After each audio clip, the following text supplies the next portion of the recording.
Annette is the founder of Annette Garsteck Career Consulting, a coaching firm that guides ambitious women on the path to accelerate their careers, transition to a new industry, and get paid what they are worth. Annette is a recognized expert and speaker on women empowerment and has delivered keynote workshops in multiple career advocacy masterclasses and business resource group panels.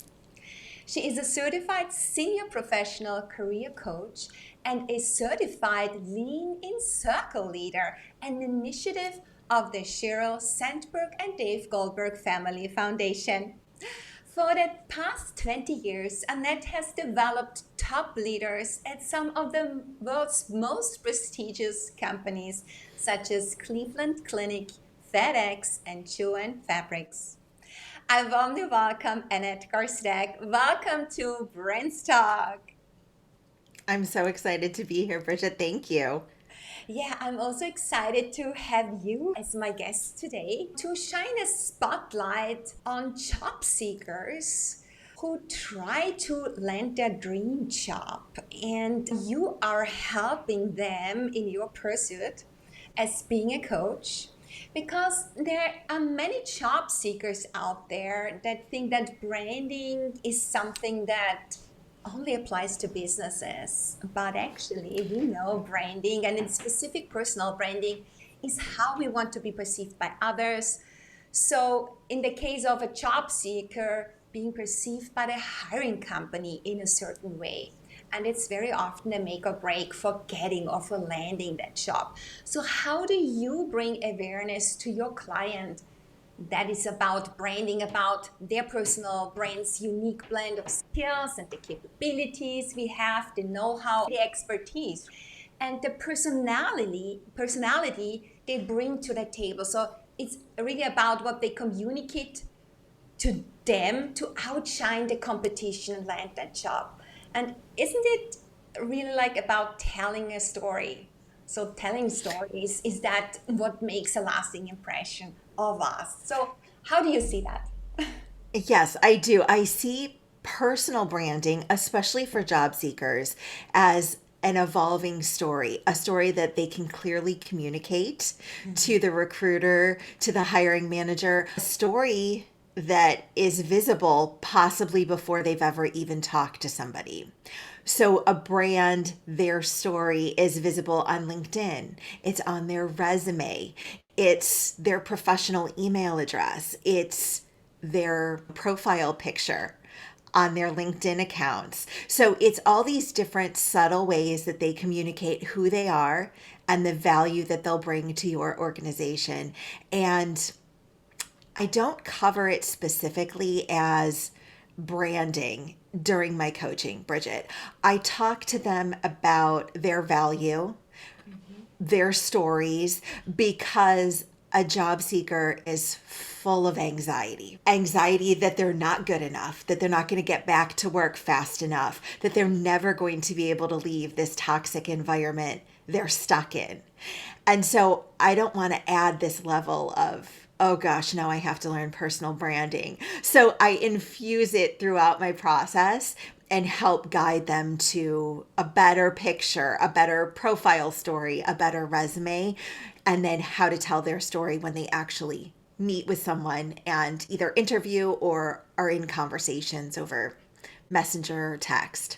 Okay, so that's beautiful to infuse the meaning of personal branding by stories and by other means that you help them with elevate their personal brand. They already have a brand, but they are not aware of it. So correct. What is the method you use to help them brand them or elevate their brand? Yes. So I start at the beginning with them. We take a step back and we think about what's important. And a lot of what is important to them is part of their personal brand. So if it's important to this particular job seeker that she is seen as an expert, or that she is a natural helper, she's always helped people, then that becomes part of her brand. How do we infuse into all of those pieces of marketing that they are a natural helper and that they're one of the good good people, right? They're going to help their coworkers, their company. And then the other part that we do is I help people remember their successes. Mainly my clients are women, Bridget. We tend to think that we're community oriented team members and that we do what we have to do to get our job done. And if we do that, somebody will notice us and promote us, right? At least in the US, that's the story we're told, from being very young girls to being young women. And that's not exactly true, but we tend to act like it is, and then we don't track our successes. So it's so fun when we can talk about what kind of improvement did you show? What ways did you reduce costs? And we start to quantify their successes, and then those go on the documents, they go in LinkedIn, they go on their resume, and that's the basis for the great stories. Do you want to know how I reduced costs by $50,000? Do you want to know how I improved the average speed of answer in my contact center? Those become really great stories and why people pick up the phone to call and interview my candidates. And I think they also come across much more confident and competent because you're not comparing yourself with others. You are looking at your own track record, what you have accomplished in the last 2 years or 6 months.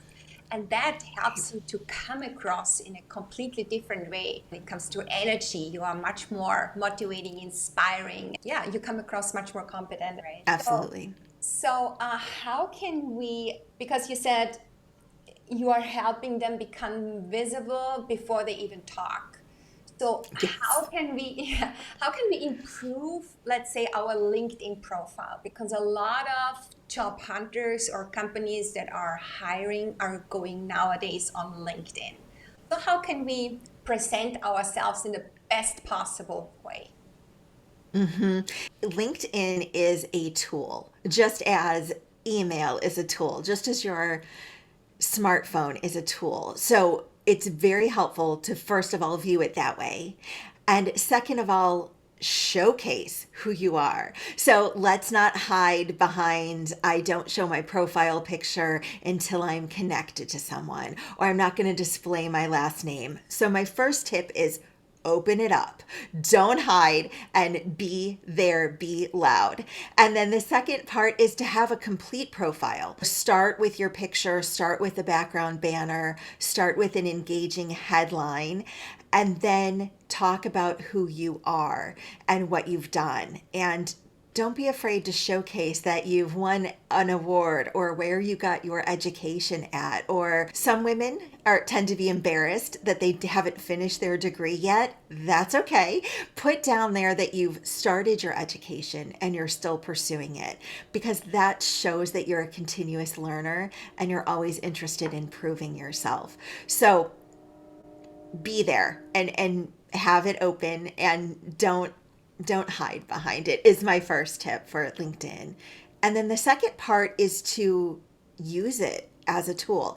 Engage with people, connect, comment, or share your different thoughts on something, because that shows that you're, again, learning and that you're part of a community and you're interested in growing. Okay, this is one way of how to present ourselves to all the companies out there that are hiring right now. I see a fit with. But then there's the next step. We are sending resumes to this company. So how can we best shine in a resume? So in a resume, you want to shine, like we talked a little bit before, by highlighting your accomplishments. Seeing numbers, seeing figures on a resume really is an attention grabber, and people stop and they look and they read. The statistics show you have about 7 to 10 seconds to grab somebody's attention with your resume. It's short, and we have the attention span of a goldfish, right? So you want to do something to stop them and make them look. And when they see a number, they'll stop and look, and then they'll go back and they'll be like, oh, what's the context of that number? Great.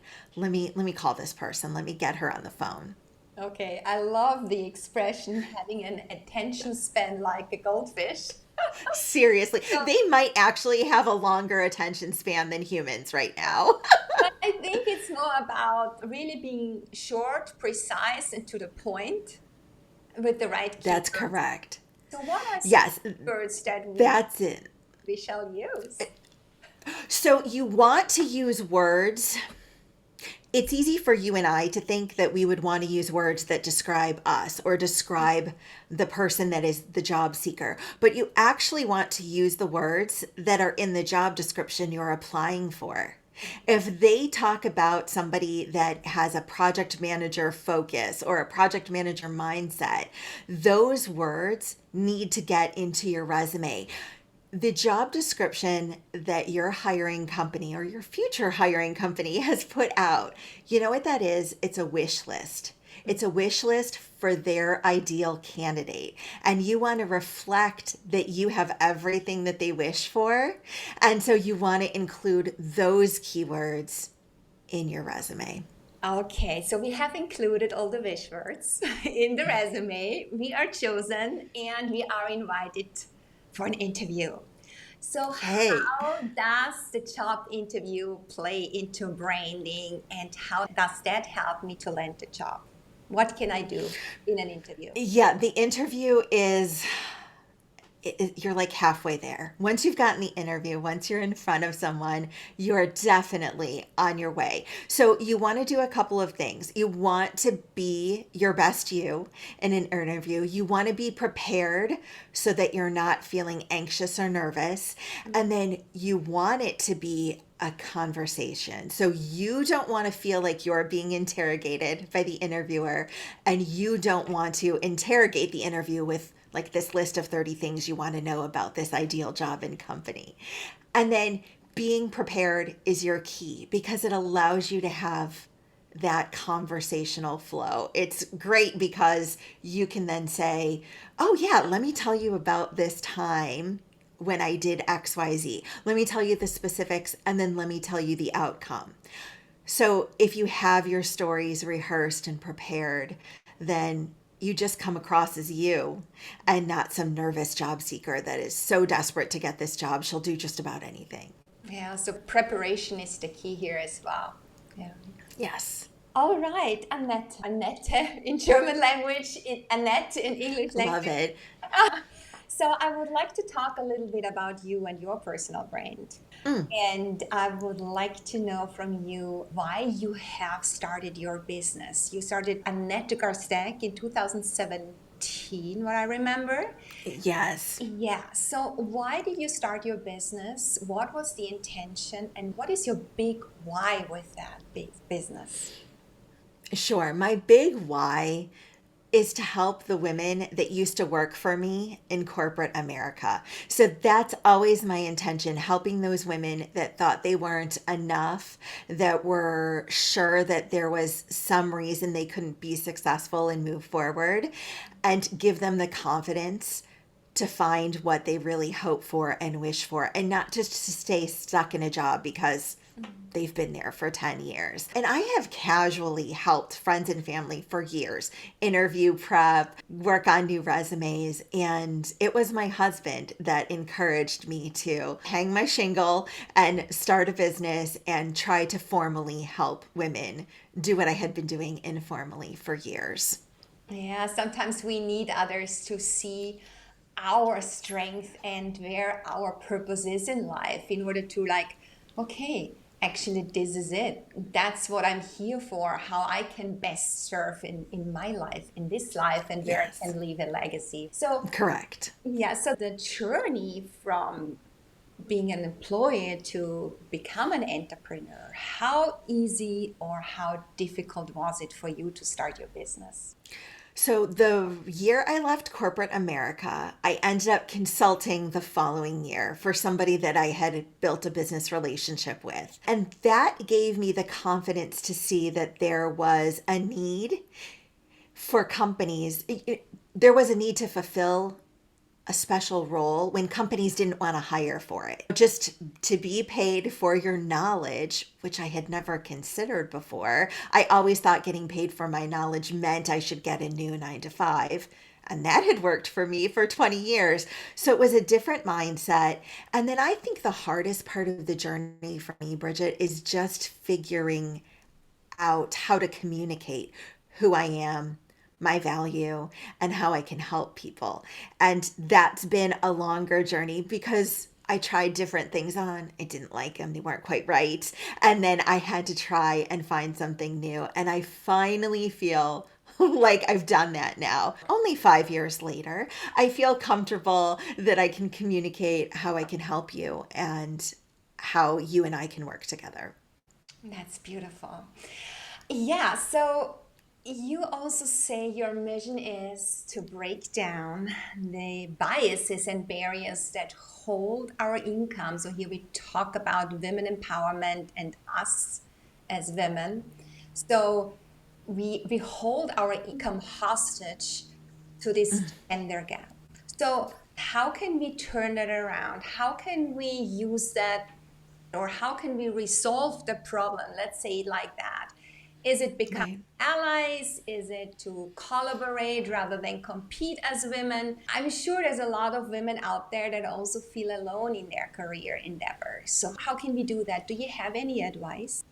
I have some pointers. There's some things that are not going to be up to us to break down the bias. I don't know that you're going to be able to change someone's bias that a woman's place is in the home and she's not worth as much in the office. I don't know that you or I can change that in others, but we can do something to change our own situation.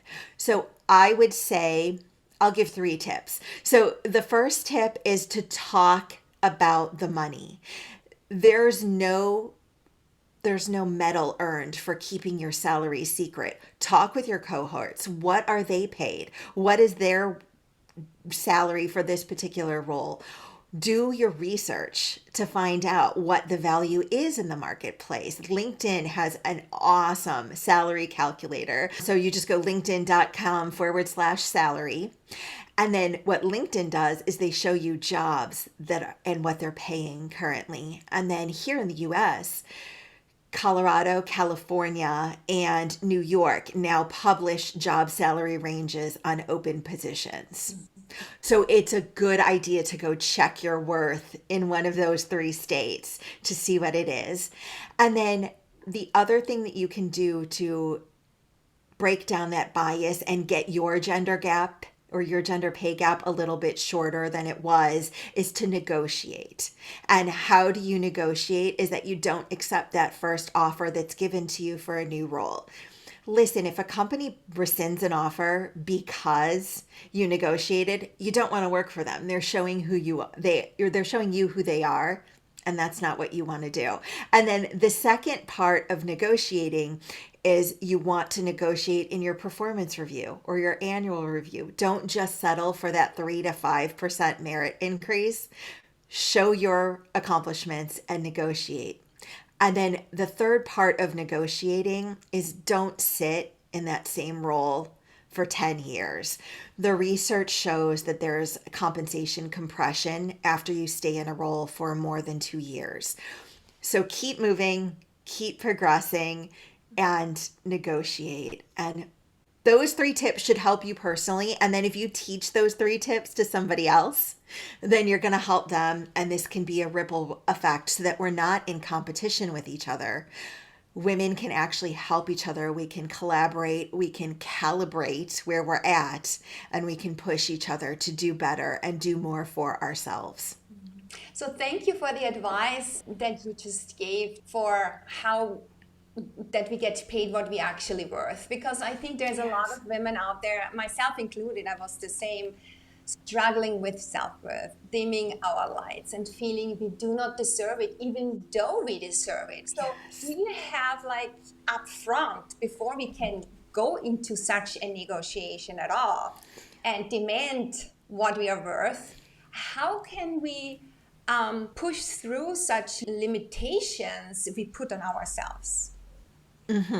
So I encourage women to have a journal or a notebook or a diary and write down every day one thing that you are happy you accomplished at work. It could be something personal too, but if we're going to focus on closing our gender pay gap, then write down something that you did amazing at work today.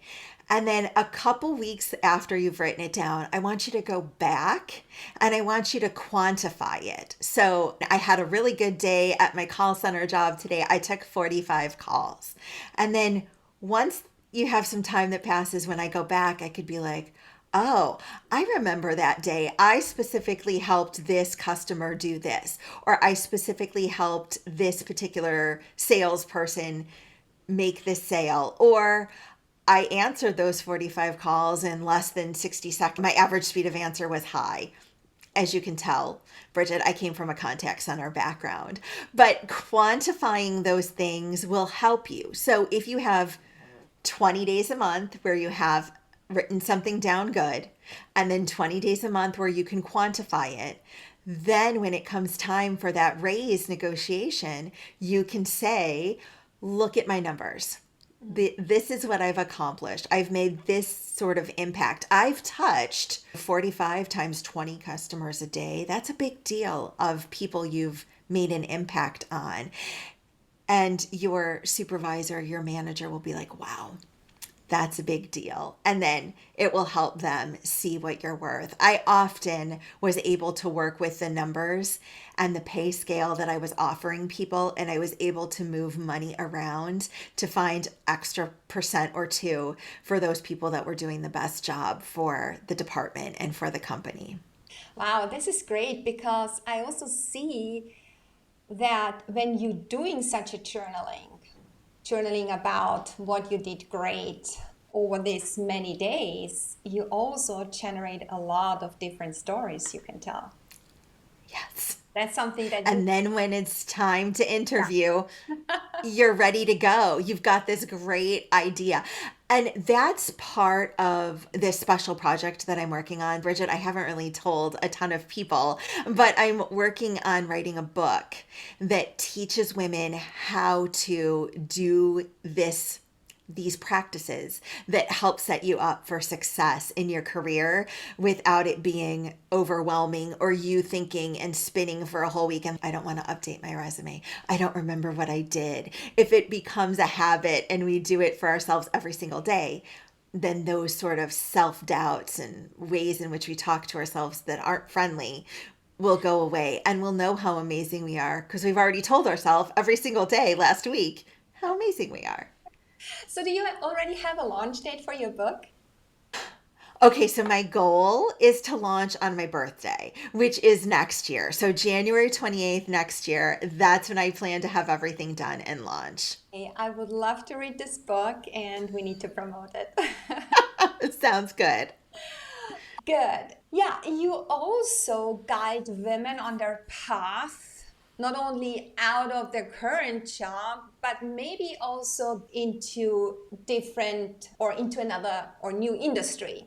So how do you help them apply for a job in another industry while getting paid what they're worth? At least, what they really Yes. deserve. Yeah.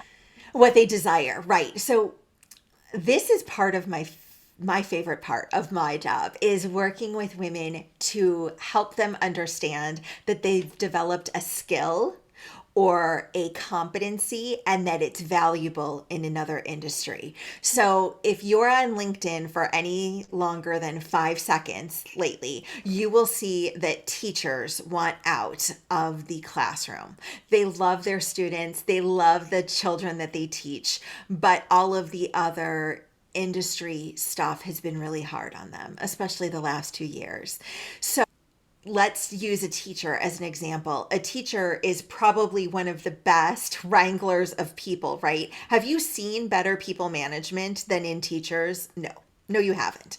So we talk about all these different transferable skills, people management, time management, customer service.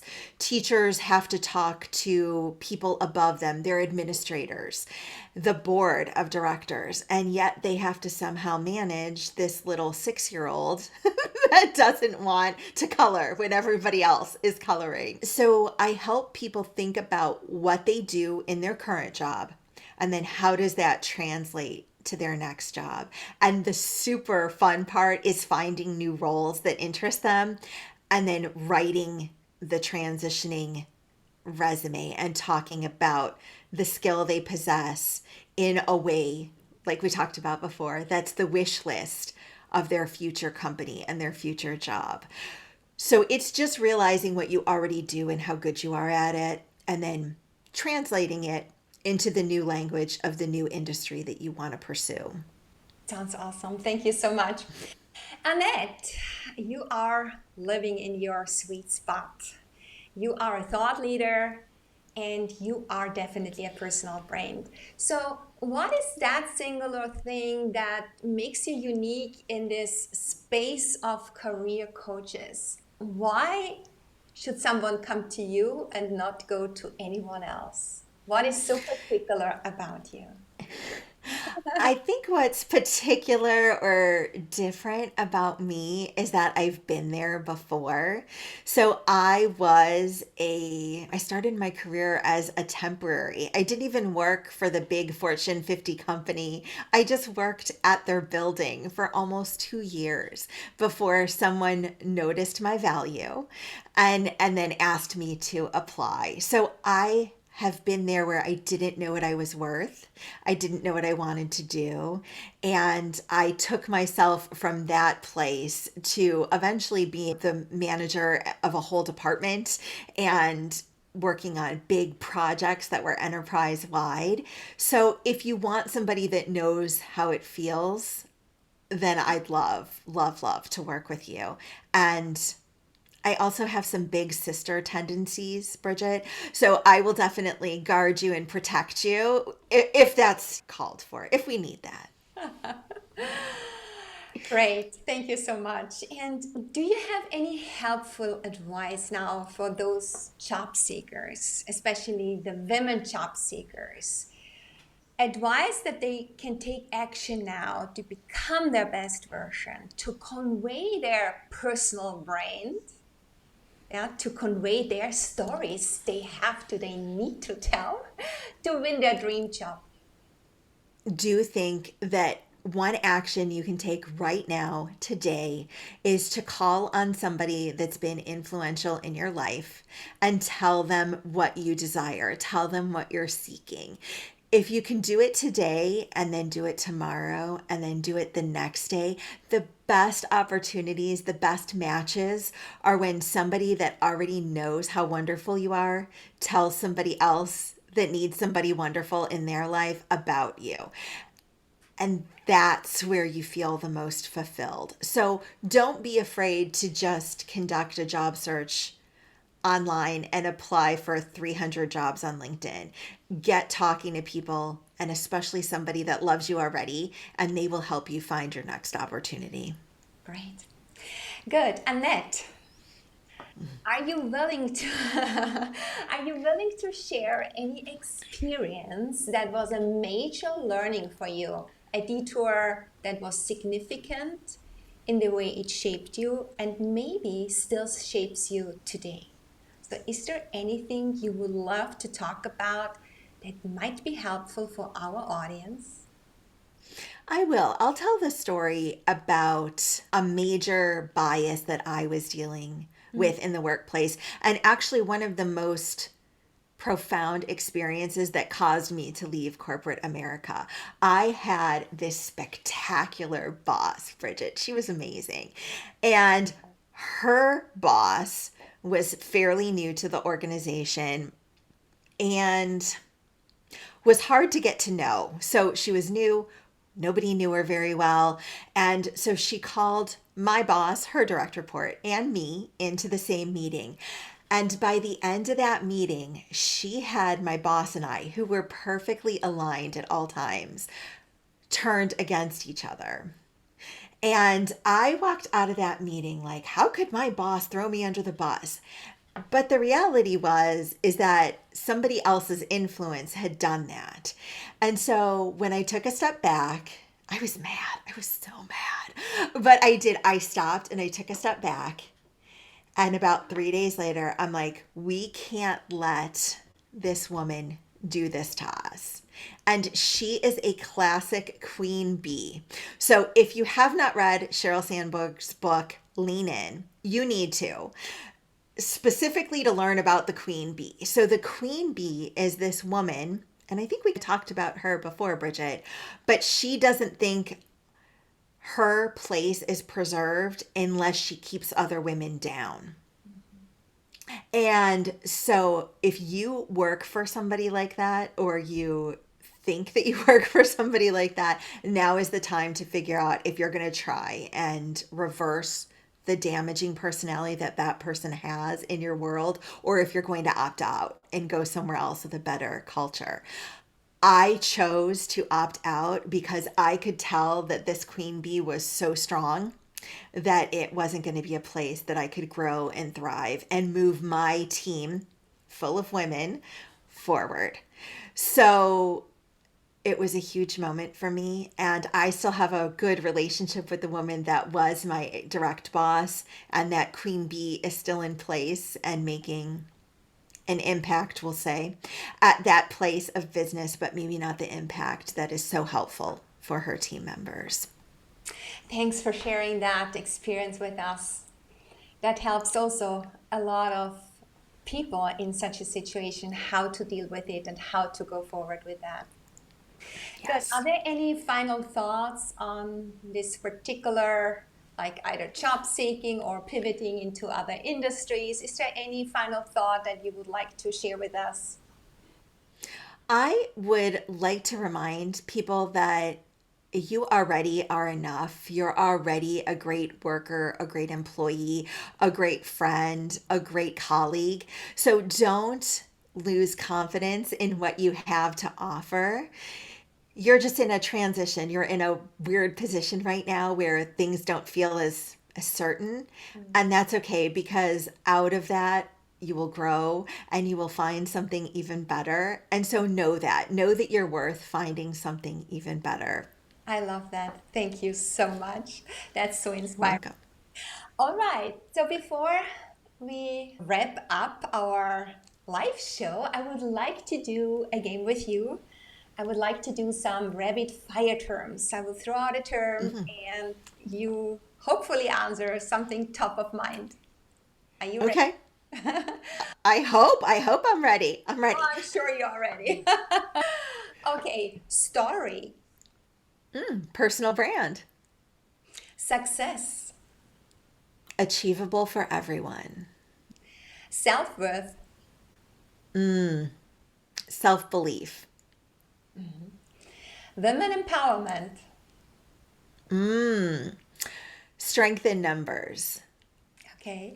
And brands. So what does a brand mean to you? Ooh. Brand means to me that you're authentically your true self. Beautiful. All right. Annette, where can listeners find you to get in touch with you? I mainly hang out on LinkedIn. How shocking, right? So you can find me right under my name, Annette Garsteck. And then I also have an Instagram account as well, and that's at Annette Garsteck. And if you visit me at any one of those places, be sure to say hi and connect with me. All right. Good. Annette, thank you so much for being my guest today on BrandsTalk. Having you here was a true pleasure to learn how ambitious job seekers can convey their personal brand to land their dream job. Thank you so much, Annette. Thank you.